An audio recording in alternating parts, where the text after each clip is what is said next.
ay magsitayo sa pagbibigay galang sa salita ng ating Panginoon. And I would like you to open your Bible in the book of Matthew chapter number 4.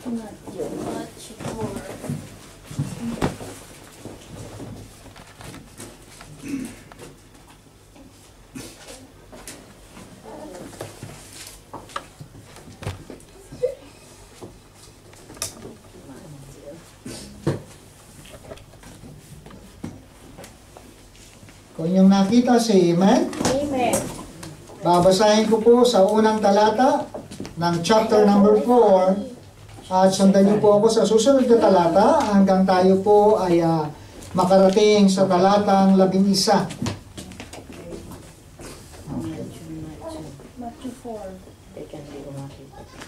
Say amen kung inyong nakita. Sa galing likuran.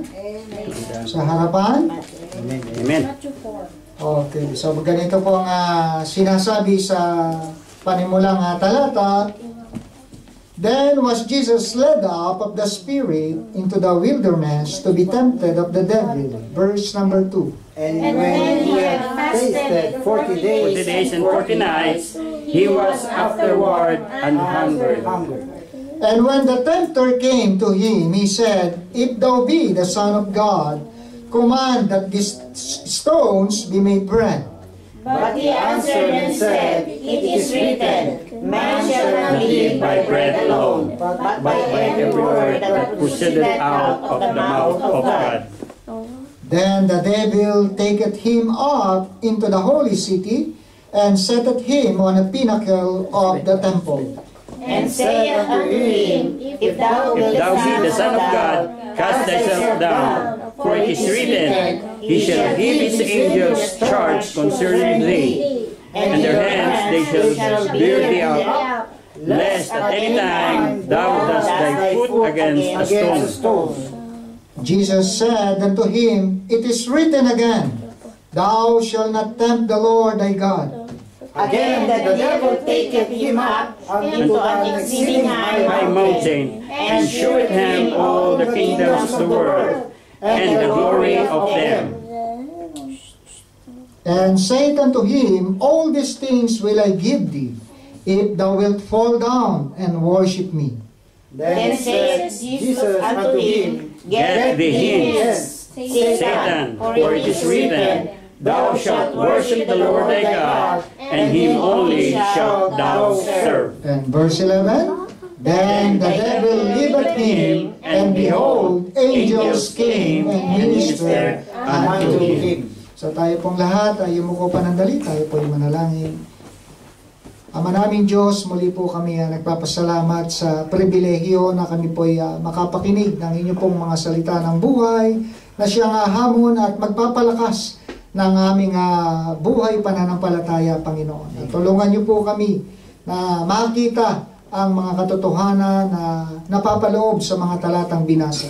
At sa pangangaral ng inyong pong mga salita, ang Banal na Espiritu Santo ang siyang magbigay karunungan sa bawat isa na naririto sa bahay-sambahan, Panginoon, na may kagalakan upang pakinggan, upang lakaran ang inyong kalooban. At ito po yung aming hiling at dalangin sa pangalan ng aming Panginoong Hesus.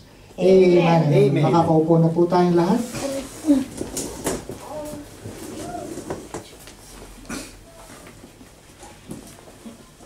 Okay, magandang umaga po sa inyong lahat. Good morning po. Ang ating pong mga talatang binasa ay pangkaraniwan na sa atin. Ito yung madalas nating napapakinggan, madalas na kino-quote, no? At higit sa lahat ay ito, ang mga talatang ito ay nagbibigay inspirasyon sa mga mananampalataya na palakasin ang ating Panginoon. At ang talatang ito ay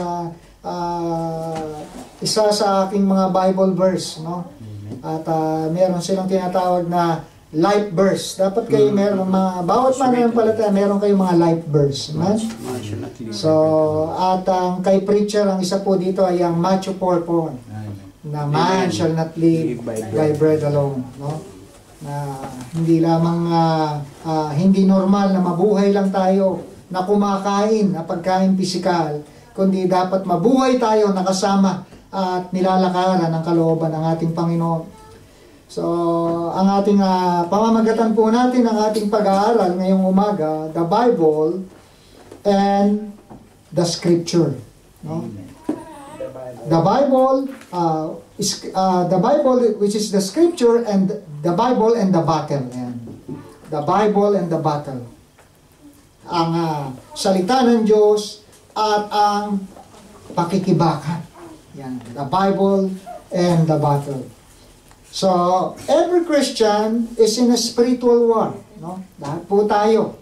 Maging bagong mananampalataya, matandang mananampalataya, as long na ikaw ay nakaranas ng ikalawang kapanganakan, ikaw ay sakop ng tinatawag na pakikidigma spiritual laban sa kadiliman, no? Na dating wala kang lakas na ito ay labanan, no? Sapagkat ng mga panahon na hindi mo pa kilala ang Panginoong Hesus sa iyong buhay bilang Panginoon at tagapagligtas, wala kang kakayanan, wala kang lakas para paglabanan at gawin ang kalooban ng Diyos sa buhay mo. Ngunit nung ikaw ay nakakilala na sa ating Panginoon at nakaranas ng ikalawang kapanganakan, which is the second birth, no? Ikaw ay na-born again sapagkat pinanghawakan mo, sinampalatayanan mo ang sinabi ng Panginoon na ang lahat ng tatanggap sa Kanya at mananampalataya ay makatitiyak ng Kanyang pangako na buhay na walang hanggan. No? Kaya kanina ay habang umaawit ang mag-anak ng standing on the promises, ay aking nakikita kung paano ang isang mananampalataya makapagpapatuloy, no, sa kanyang buhay Kristiyano, sapagkat siya'y nananangan hindi sa kanyang lakas, hindi sa kanyang karunungan, kundi sa kapangyarihan ng Diyos. Yung mga pangako niya. Amen. Ano yan? Hindi kanya pababayaan, hindi kanya iiwan, ni hindi kanya pagkukulangin, sabi ng Biblia. Bagkus, sabi dito, palalakasin ka pa niya. No? Palalakasin pa tayo ng Diyos. No? At ano ang bagay na ating kailangan? Sabi ng Biblia, but my God shall supply all your need. No? So, ang Diyos ang magpupuna. At ngayong umaga ay ating makikita na ang isang mananampalataya ay sakop ng tinatawag na pakikilaban kay Satanas sa kanyang mga kampon. No? Bakit? Sapagkat tayo pinalaya na ng ating Panginoon. Pero ang isang tao na wala pa talagang relasyon, wala pang kapanganakang muli, no? Hindi niya magagawang labanan ng kaaway. Bakit? Sapagkat isa siya, no? Isa siya sa mga anak ng diablo, sabi ng Biblia. John 8:44. Kaya mga tao na walang relasyon sa Diyos, ang malungkot isipin na sila pala ay hindi na sila makikibaka, bagkus kung ano yung takbo, kung ano yung tunog, no? Siya mo ngayong sayaw. Bakit? Sapagkat wala kang lakas para paglabanan ito, sapagkat ikaw ay nasa ilalim ng kapangyarihan ni Satanas. Ngunit nung ikaw ay naging Kristiyano, doon mo nakita na ang isang mananampalataya pala ay may pakikibaka. Okay, salvation does not deliver us from this battle. No? Mula nung tayo naligtas at nakakilala sa ating Panginoon, ay sabi dito, ay meron na tayo ngayong kinakaharap na hamon. Ano yan? Nandoon yung parating pambubuli ni Satanas. No? Kaya yung bully, hindi maganda. No? So, at ngayon ay makikita natin paano ba natin mapagtatagumpayan at paano natin mapaglalabanan ang kaaway na may pagtatagumpay. So, the temptation is a daily part of this war. So, yan ay bahagi na talaga ng buhay Kristiyano. Okay. So, ito ay tinatawag na this is a hand-to-hand conflict. Ayan.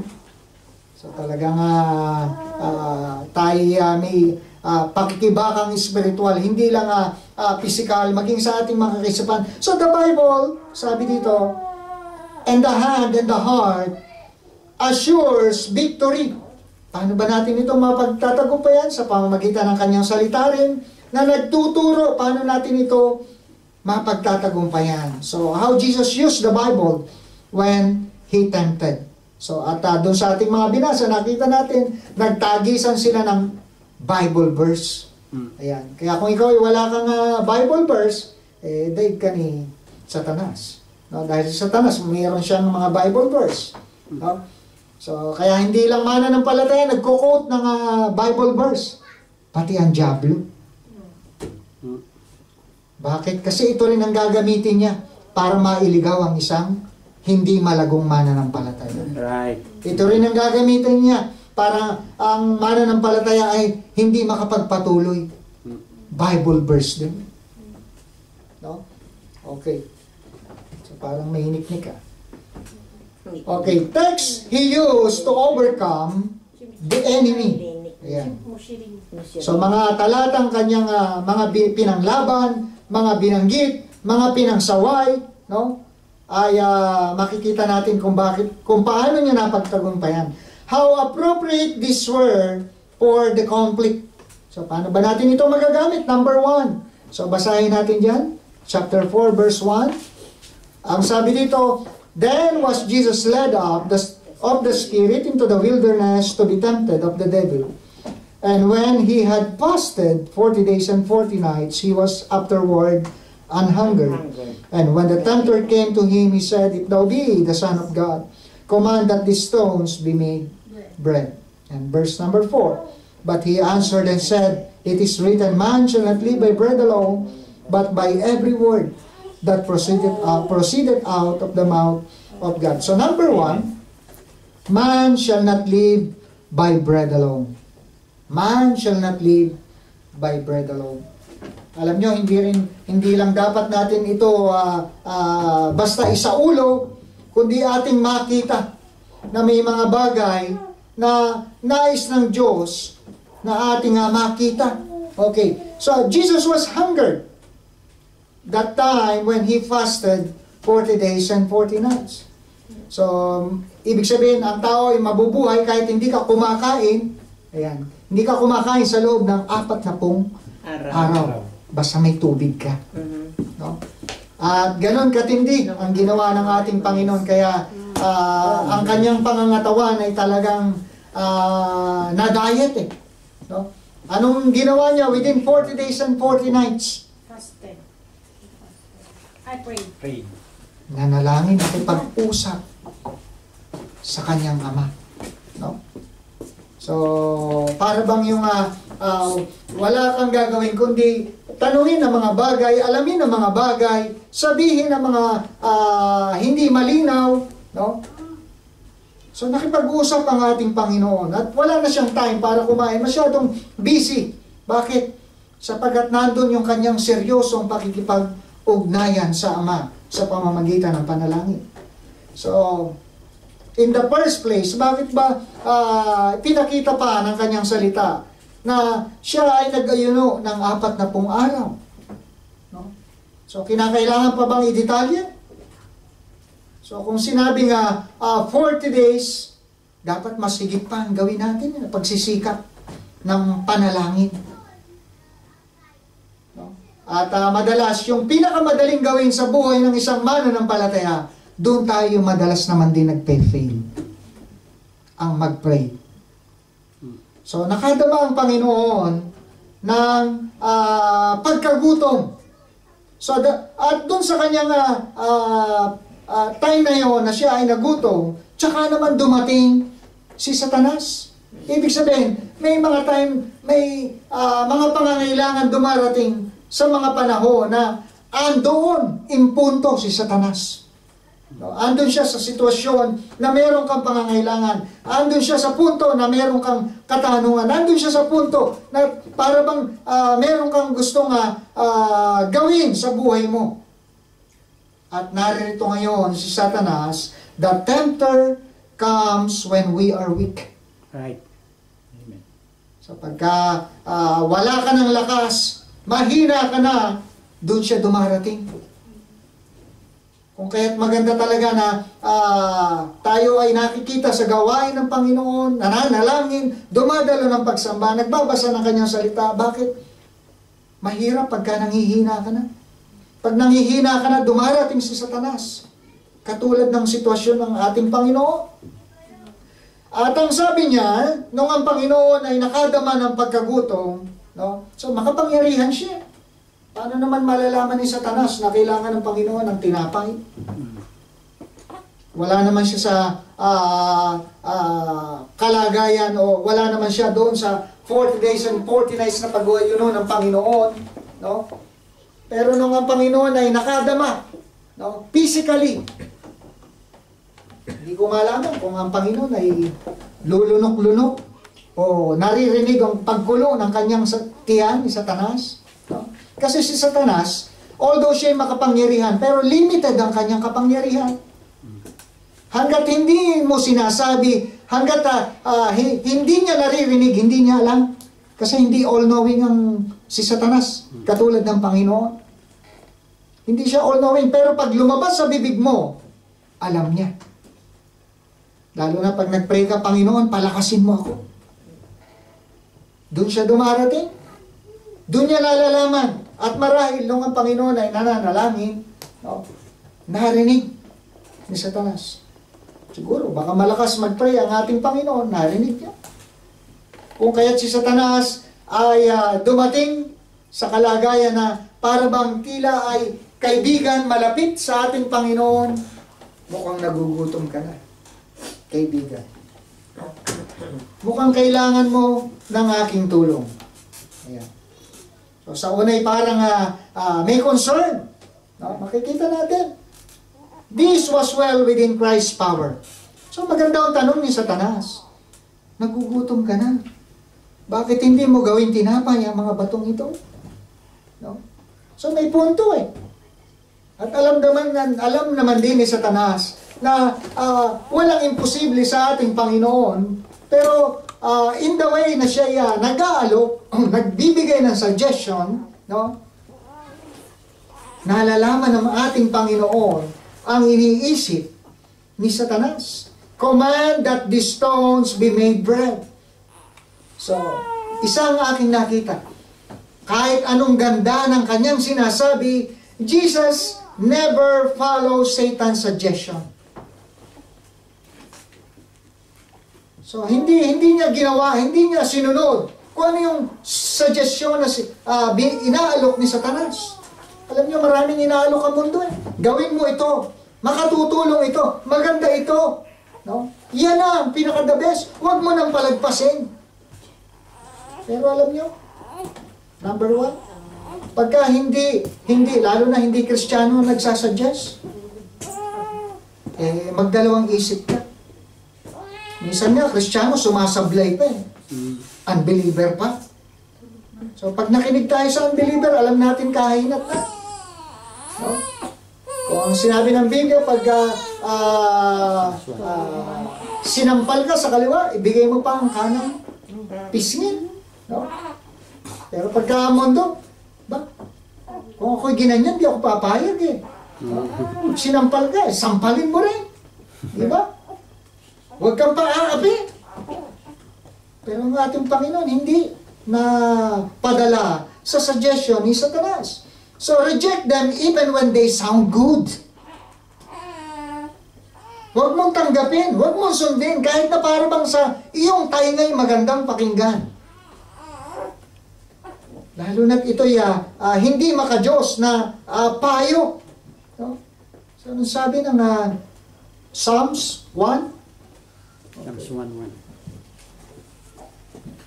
Blessed is the man that walks in the counsel of the Basahin ko po sa inyo. So ito yung magandang mga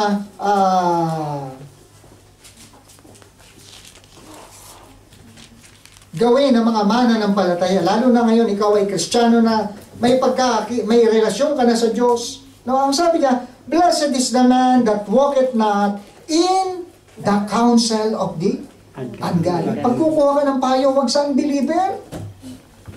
Amen? Amen. Kristiyano ka, pero mas mukhang matalino pa sa iyo ang unbeliever. Hindi gano'n. Dapat ipakita mo na si Kristo ang iyong counselor. Amen. Siya yung tagapayo. Naririto ang kanyang salita. May mga kapatiran, magtanong ka pag hindi ka sure. Huwag kang haakbang na hindi mo ipinapanalangin.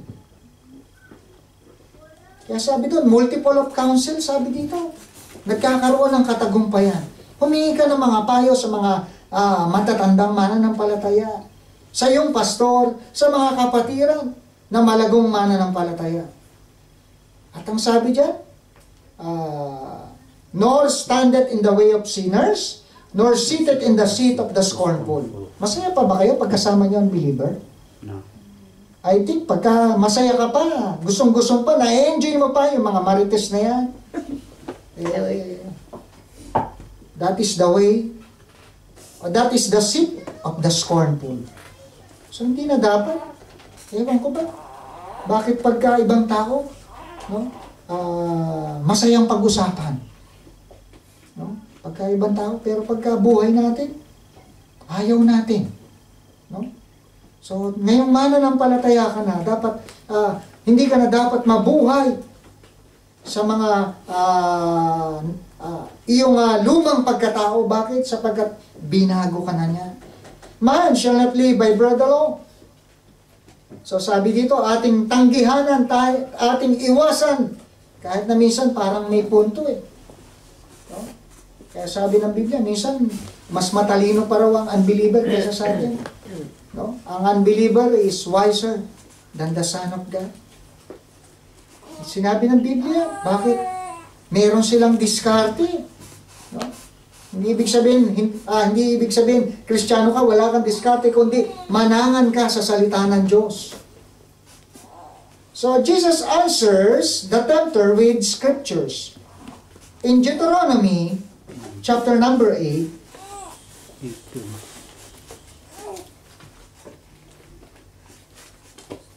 yeah.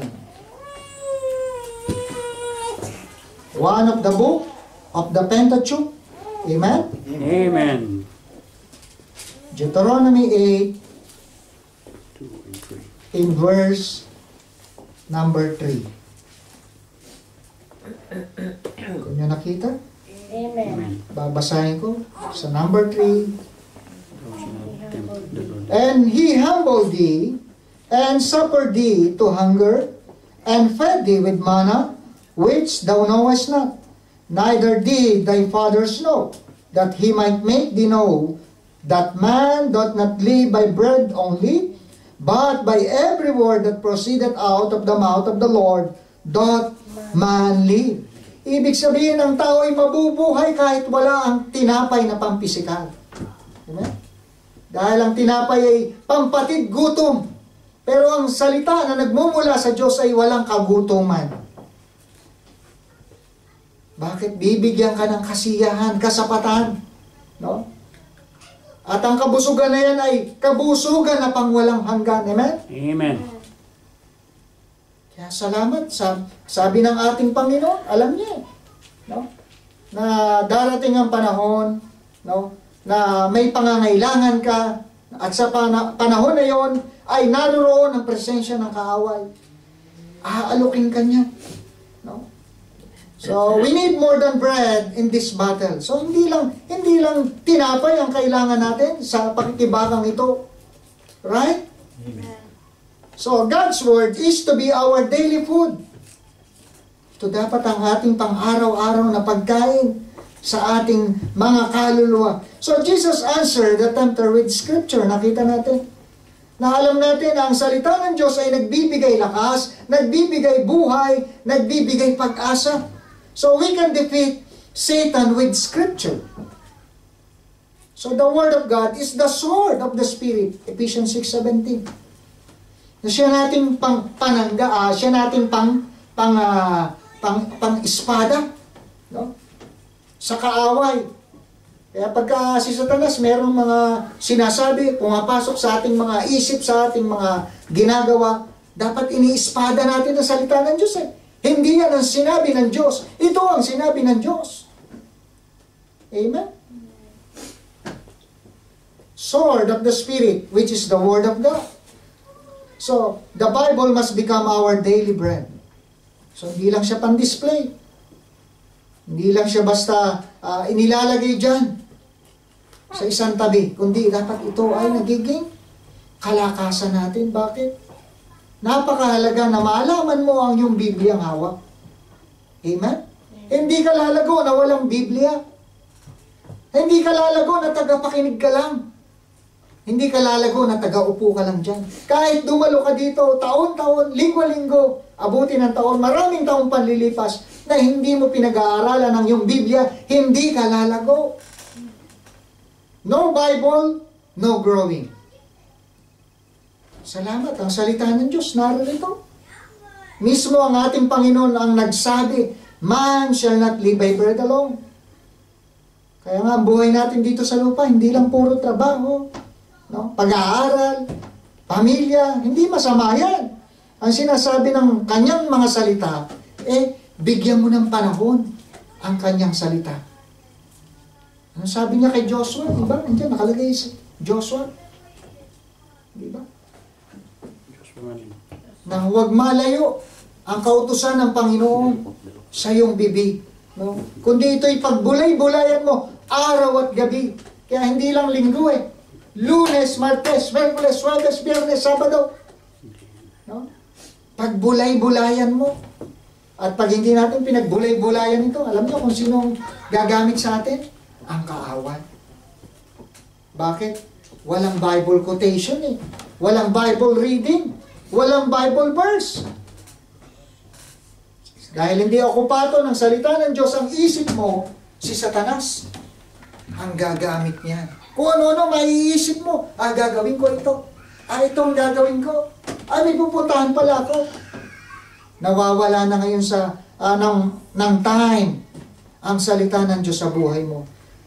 The defeat is near. No, hanggang sa dumating na manghina ka na, manlamig ka na, wala nang epekto ang salita ng Diyos. Bakit? Ikaw mismo, hindi ka nagbabasa ng Bible mo Minsan, magaganda ang Bible natin, pero hindi natin nabubuklat. Ito, pinaribind ko pa. Nasira na ito hindi, iba pala ito. Yung isang Bible ko, nasira na, pinaribind ko na lang Salamat, may Kristiyanong gumagawa. Bakit? Itinabi ko na yung Bible ko Ginamit ko na yung backup. Ako, mahirap yung iisa. Magandang may backup ka. Diba? Parang yung mga sundalo. Hindi lang naman yung mahaba ang dala nila May backup pa na pistola. May backup pang granada. Diba? Dapat ganun din tayo sa ating buhay Kristiyano. Dapat may backup ka. So minsan, wala nang backup. Wala pang gamit na Bible. Nakakalungkot. Pangalan pa naman natin, Bible Baptist. Pero walang Bible yung Baptist. Amen? Tama ba? Amen. So dapat pagka-Baptist, may Bible. Kaya nga Bible Baptist ang tawag sa atin. Kasi yung Baptist, mayroong Biblia. Amen? Amen. Ayan. Not only that, man shall not live by bread alone. So nakita ko na hindi sapat, na ang tao ay gawin lang niya ang kanyang gusto, kundi gawin naman din natin ang kalooban ng Diyos. Kung kaya't kailangan nating dumalo ng pagsamba, kailangan nating manalangin, kailangan nating gumawa sa gawain ng Panginoon, kailangan nating umawit, kailangan nating magbigay. Bakit? Ang mga bagay na yan ay sinalita ng ating Panginoon. At lahat ng ginagawa natin dito ay mula sa salita ng Diyos. Kaya tayo tinawag na Bible Baptist. Kung ano sinabi ng Baptist, gagawin ng kung ano sinabi ng Bible, gagawin ng Baptist. Amen? Amen. At pag hindi sinabi ng Baptist, wag mong gagawin ng Bible, wag mong gagawin. Amen? Amen. Tama ba? Amen. Minsan sinabi na ng Bible, wag mong gawin yan. Ginagawa pa rin natin. Nakakalungkot. Kaya alam niyo, minsan hindi nakikita, hindi nagre-reflect na talagang saved tayo Hindi nakikita na ligtas ka. Hindi nakikita na Kristiyano ka. Bakit? Yung lumalabas sa ating bibig, yung ating ginagawa, yung ating iniisip, hindi Kristiyano. If any man be in Christ, he is a new creature. Amen? Bago na siyang nilalang. At hindi na ang sarili niya nakikita, kundi ang Panginoon sa buhay niya. Yung matanong ka, Kristiyano ka ba? Diba? Malaking bagay yun na tanongin ka, bakit may nakita siguro sa iyo? Saka ba, ano bang denomination mo? Ano bang reliyon dinadalawan mo? Pero yung hindi ka natatanong, there must be a question in your Christian life. So, hindi nila nakikita marahil na ikaw ay mananampalataya. Hindi nila nakikita na ang salita ng Diyos ay nilalakaran mo. So, man shall not live by bread alone. Number 2. In verse number 7, are you with me? Amen. Jesus said unto him, it is written again, thou shalt not tempt the Lord thy God. Number 2, thou shalt not tempt the Lord thy God. So, tempted on the pinnacle of the temple. So, nakita natin na hindi natapos sa isang pag-alok si Satanas, no? Tukso, no? Ang ating Panginoon. At si Satanas ay hindi pa nasiyahan. Dinala siya. Marahil, iniisip ni Satanas, baka hindi pa niya na-get kung ano ang aking inaalok na makatutulong sa kanya. Baka hindi pa niya nabibigyo kung ano ang aking sinasabi. At ang ginawa ni Satanas ay dinala ang ating Panginoon sa ituktok ng bundok, sabi dito. Ituktok ng templo. Ayan. At ang sabi niya, no, in verse number 6, and said unto him, if thou be the Son of God, cast thyself down, for it is written, he shall give his angels charge concerning thee, and in their hands they shall bear thee up, lest at any time thou dash thy foot against a stone. So, nag-quotation na naman si Satanas. No? Dahil hindi nakuha ang ating Panginoon sa pag-alok niya ng tinapay, nagugutom ka na. At ang kanyang iniisip, marahil ang Panginoon dahil gutom, no? Hindi na nakapag-iisip ng matino. Kung kaya't ang sabi ni Satanas, pumunta tayo sa taas. No? At ang sabi niya, nag-Bible quotation ulit si Satanas, if thou be the Son of God, cast thyself down. Tuturuan kanya mag-suicide. Magpatiwakal ka. Magpatihulog ka. Magpakamatay ka. Kita niyo tinuturo ni Satanas. Kaya ang pagpapakamatay ay hindi ito maka-Diyos na gawain. Lalo na tayo mananampalataya. Ang may-ari na sa iyo, ang ating Panginoon. At ang buhay na ikinabubuhay mo, hindi na sarili mong buhay, kundi buhay kinabubuhay mo na para sa Diyos. Amen? Amen. Bakit mo papatayin? Bakit ka magpapatiwakal? Minsan, iniisip ni Satanas siguro na gutom to, kaya marahil hindi na matino ang pag-iisip. Di ba ganyan pag nagugutom? Wala na sa katinoan. At ganun ang mananampalataya. Alam niyo ba? Pag tayo nagugutom sa salita ng Diyos, para bagang wala tayong lakas para mag-isip ng tama. Wala tayo sa composure. Thou shall not tempt the Lord thy God, sabi ng ating Panginoon. Alam niyo, minsan kahit na salat tayo sa maraming bagay, no? Hindi dahilan para gawin yung mga bagay na inaalok ni Satanas.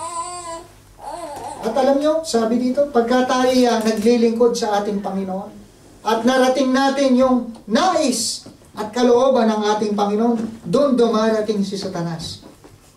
Many temptation come in a religious places. Pag ginagawa mo na ang kalooban, dumarating na si Satanas. Naku, ayan na. Tayo bang lagi niyang binubuli, no? Pagka tayo lumalago sa ating buhay pananampalataya, no? Pagka ikay nagkakaroon ng kasipagan sa gawain ng Panginoon, dumarating si Satanas. Pagka ikaw ay nagtatapat, lalo naman siyang tumitindi ang kanyang mga binibigay na mga paratang sa iyo. Ewan ko ba, pagka ang mananampalataya lumalago, so siguro bahagi na talaga, katulad ng ating nabasa. Pagka nararating natin yung nais ng Diyos na ating lakaran, ando naman si Satanas. Hindi siya nawawala. Lagi ang presensya niya, naroroon. Kaya nga pagka tayo nanalangin, Lord, give me patience. At dahil patience ang hiningi mo, dumarami naman sa paligid mo ang mga nangiinis, no? Right. Sinusubok ang iyong pasensya. Amen. Tinitingnan ko ano ang iyong alam. Tinitingnan ko ano ang iyong iniisip. No? Yun ang gusto nilang itas eh. Ano ba nasa isip na ito? At pagka nadulas ka ng isang salita, no, doon na magsisimula. No? We are most vulnerable when in high places. Satan now begin to quote scriptures. Nagsimula na siyang banggitin ang mga talatang ito. Totoo naman eh. Yung sinabi ni Satanas, totoo yun na nasa salita ng Diyos. Totoo yun na nasa Biblia ang kanyang sinabi. Kaya alam niya eh. Alam niyo ba yung mga talatang kinote niya na yan, kung saan yan? Pag hindi mo alam eh, ibig sabihin, kinakailangan mag-aral ka pa. No? Psalms 91, verse number 11. Psalms 91. 11 and 12. Satan's quoted. Psalms 91 verse 11. Babasahin ko. So, ang sabi niya dito, sa verse number 11 ng 91, are you with me? Amen. For he shall give his angels charge over thee, to keep thee in all thy ways. Verse 12, they shall bear thee up in their hands, lest thou dust thy foot against a stone. So, nakita niyo? Alam ni Satanas ang Biblia. At alam niya ang Biblia ang hawak mo. At alam niya paano niya paiikutin yan. No? Alam niyang kaya kanyang bulahin. No? Kaya pag hindi mo kabisado ang Bible mo, diyan na tayo magsisimula. No? Ng pagkakasala sa ating Panginoon. Thou shalt not tempt the Lord thy God. So, cultists, mga kulto, often quote scripture. So, minsan nagugulat tayo kahit na sila ay mali ang kanilang pananampalataya, mali ang kanilang tinuturo. Pero madalas, ginagamit nilang scripture. Tama? Right. So, kaya nga ating pinag-aaralan, salamat sa Sunday School, salamat sa nagturo sa atin, no, na yung mga binibigay na mga impormasyon sa ating panglingguhang pag-aaral ay nagdaragdag ito ng impormasyon nang sa gayon hindi tayo ma-twist ni Satanas. Right. No? Kaya nga ang Sunday School mahalaga, yan ay bahagi na rin ng pagsamba, ang Sunday School. Amen. Dahil pag hindi mo alam ang iyong Biblia, yan din ang gagamitin mismong Biblia na yan sa kamay mo para i-twist ka, para imali ka, no, ng buhay na dapat mong lakaran. Satan as an angel of light. Alam natin yan. Siya'y isa dating anghel ng kaliwanagan. Ngunit dahil siya'y nagrebelde laban sa Diyos, no, yung Lucifer ay naging Satan. Gandang pangalan eh. Si Lucifer. Si Lucy. Meron akong kasama sa trabaho eh. Tinatanong ko, naniniwala raw ba ako sa Diyos? Ako, sino? Sino raw ang Diyos? Jesu Cristo. So, siya raw hindi. Kasi siya ay si Lucifero. Lucifero. Nagulat ako.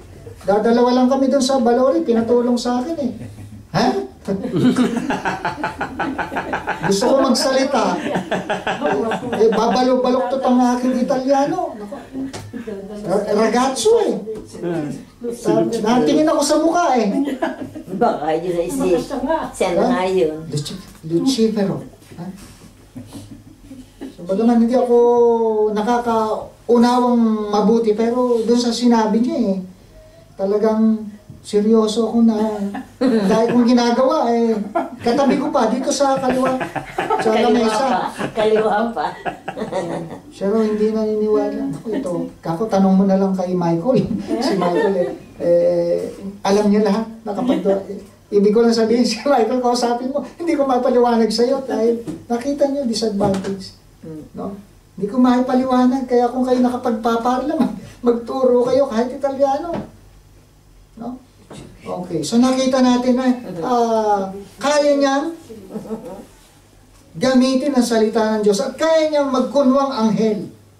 No? In the first place, anghel naman siya, kaya lang nagrebelde sa ating Panginoon.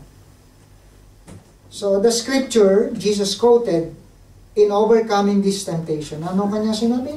Thou shall not tempt the Lord thy God. No? So wag natin gagawin kung anong ayaw ng ating Panginoon. Why? Once na ginawa natin yung hindi gusto ng Panginoon, we are tempting the Lord. Kung ano sinabi niya, huwag mong gawin, anak, at ginagawa mo, thou shall not tempt the Lord thy God. So kahit tayo mga mananampalataya na, kahit tayo mga anak ng Diyos, we are provoking God. So alam niyo, may mga kanya-kanya tayong mga anak, minsan pagka ating pinagsasabihan sila, pagka hindi, wala na sa pag-ibig ang ating pagtuturo sa kanila at ang kanilang nakikita galit, we are provoking them, no? Na sumagot ng hindi tama. Kaya nga pagka tayo nagtuturo at na tayo ay nagagalit, hindi nila makuha. Kinakailangan gamitin natin yung pagtuturo na may pag-ibig. Nang sa gayon, makuha nila kung ano yung gusto mong sabihin. So, hindi madali magturo, pero we need to be wise sa pagtuturo. Thou shall not tempt the Lord thy God. Ito ang sinabi ng ating Panginoon in Deuteronomy chapter number 6. Book of Pentateuch. One of the book of the Pentateuch.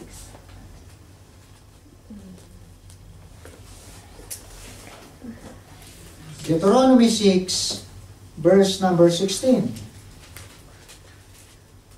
So, gusto natin makita saan ba hinango ang kanilang mga Bible verse na mga ginagamit. So, yung kanilang tagisan ng palitan ng mga talata, saan ba nila kinuha ito? Deuteronomy 6, verse number 16. Kung nyo nakita sa Amen. Amen. Ye shall not tempt the Lord your God as ye tempted me, as ye tempted him in Massa. So nakita nyo. Kaya kung ating mapapansin, yung mga sinasabi ni Jesus Christ, as it is written. Yan. Gaya ng nasusulat. So ibig sabihin, yung binabanggit ng ating Panginoon ay nasabi na niya mula pa sa lumang tipan. Kaya yung nararanasan natin at the present, may kinalaman yan sa ating past.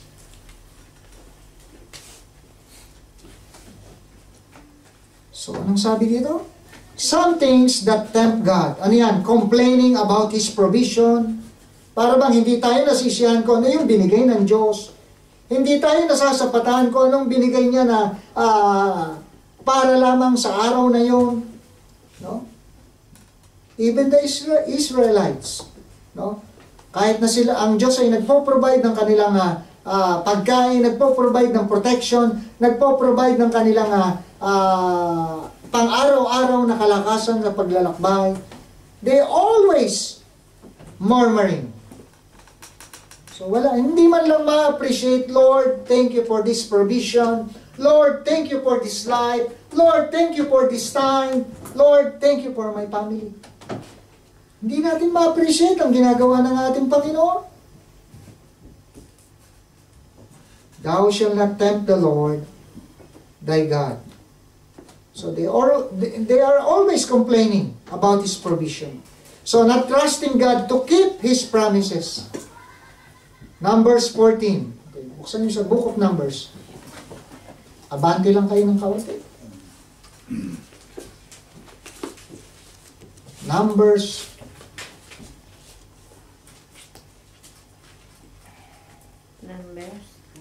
14.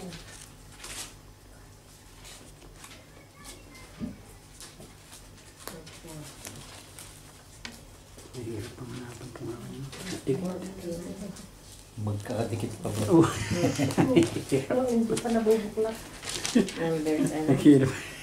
Hirap hanapin. Bago mag-Deuteronomy. Hindi, ano verse? 14. Wala pa. 14. Chapter 14.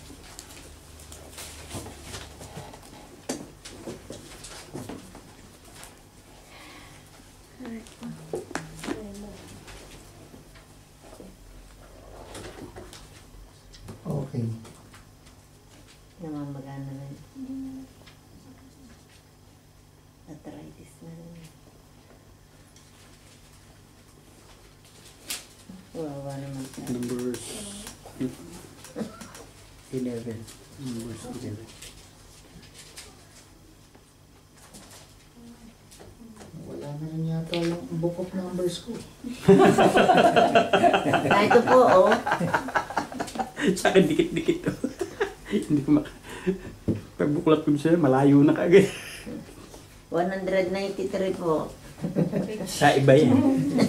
Iba ang page na. Page 193. Di ba 173 na? Sa akin, 223 nga. 177 na. 250. Iba't iba. Iba't iba sa iba't ibang Bible, iba't iba ang numbers niya. Okay. Nakita na. Numbers, sa akin yung numbers 11. So, laging ang mga Israelite ay pinoprovoke ang ating Panginoon sapagkat hindi nila natututunan na manangan Numbers 11. sa salita ng ating Panginoon. So, Numbers 14, verse number 32. Ayun pala. 30. But as for you, Okay. So, hindi natuwa ang ating Panginoon sapagkat they always doubting, no? Sa kanyang mga sinasabi. Even God's power, no? Psalm 78:41. At pag hindi natin pinagtitiwalaan ang kapangyarihan ng ating Panginoon, even our hearts get hardening. When He speaks, hindi na nakagagawa ang salita ng Diyos. Pagka tumitigas na ang ating puso, tumatalbog ang kanyang salita. So yun ay binanggit sa Hebrews 3 verse number 9. Take note na lang po. Have you tempting God? Nagagawa ba natin sa Panginoon ito na siya ay ating pinoprovoke, siya ay ating tinutokso? No? So in number 3, sa panghuli. In verse number 10, Verse number 10 ng 4:10. Matthew. Matthew 4. ang sabi dito, Then saith Jesus to him. Then saith Jesus unto him, Get thee hence, Satan, for it is written, Thou shalt worship the Lord thy God, and Him only shalt thou serve. So napakaganda ng binanggit ng ating Panginoon. Because He is the only God. Satan offers the world if Jesus will worship Him. Deuteronomy 6:4. So may kapalit eh. Alam mo yung pagsamba mo, may kapalit yan. At walang pwedeng ialok dyan. At walang pwedeng ipalit si Satanas dyan yung mga bagay kung anong meron sa mundo. Basta mawala ka lang dyan, huwag kang mag-service, huwag kang dumalo ng Sunday. Okay, hello? Kaya dapat ang Sunday natin, Sunday is not negotiable. Yan ang ating panalangin, Lord. Give me this day. Give me this special day. At alam mo, pag sinagot ng Panginoon yan, marahil ikaw ng pinakamasayang mananampalataya. Amen. No? So, every time na magpe-pray ako sa Panginoon at meron siyang sinasagot, pakiramdam ko parang ako na lang yung taong nagsasaya sa harapan ng ating Panginoon. Amen. Bakit napapatunayan mo na ang Panginoon, ang Diyos ay tapat? Amen? So may hiningi ka ba sa iyong panalangin sa Panginoon na sinagot niya? God is faithful, amen? Tapat ang Diyos. Hindi siya nagsisinungaling at hindi siya napapabiro. Kaya seryoso ang ating Panginoon. Meron man dapat tayong seryosohin, walang iba kundi ang kanyang salita. Amen? Amen. So makita natin na sabi niya, thou shalt worship the Lord thy God. Gaano kahalaga ang pagsamba sa atin ng mga mananampalataya? So napakahalaga. Bakit? Sapagkat ito'y iniutos ng ating Panginoon. Hebrews chapter 10, verse 25. Anong sabi niya? Not forsaking the assembling of ourselves.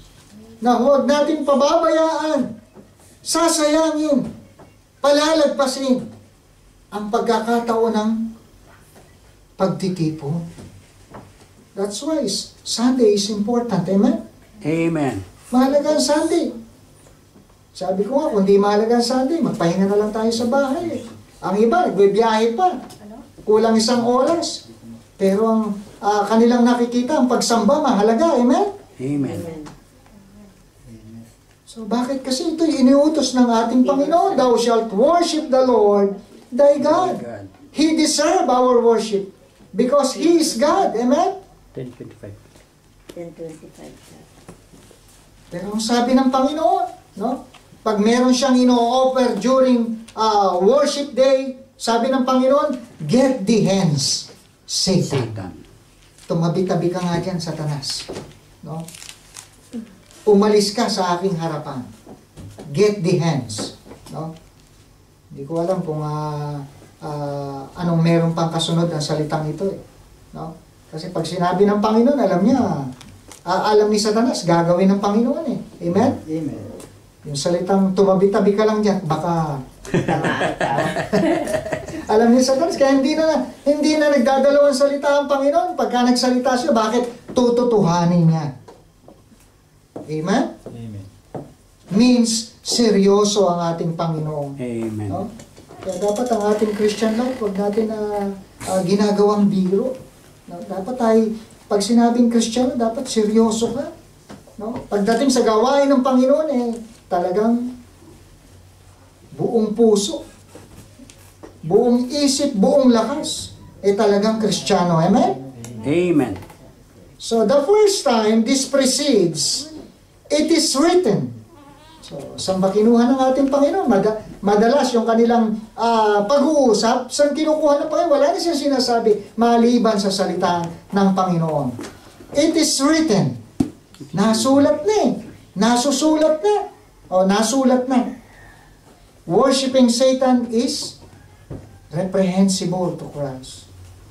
Nakita niya na hindi ito isang pagsalangsang. Ito isang malaking kalapastanganan na sambahin si Satanas. Amen? Thou shalt not fear other gods. Sapagkat hindi siya Diyos. Gusto niyang maging Diyos. Pero hindi siya Diyos. Right? Amen. Dahil ang pagsamba ay nauukol lamang sa Diyos. Amen? Amen.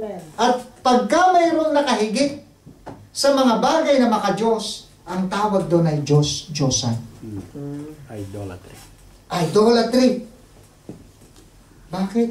Sapagkat ang pagsamba ay nararapat lamang sa Diyos. Walang iba kundi sa ating Panginoong Yesus. Amen? Amen.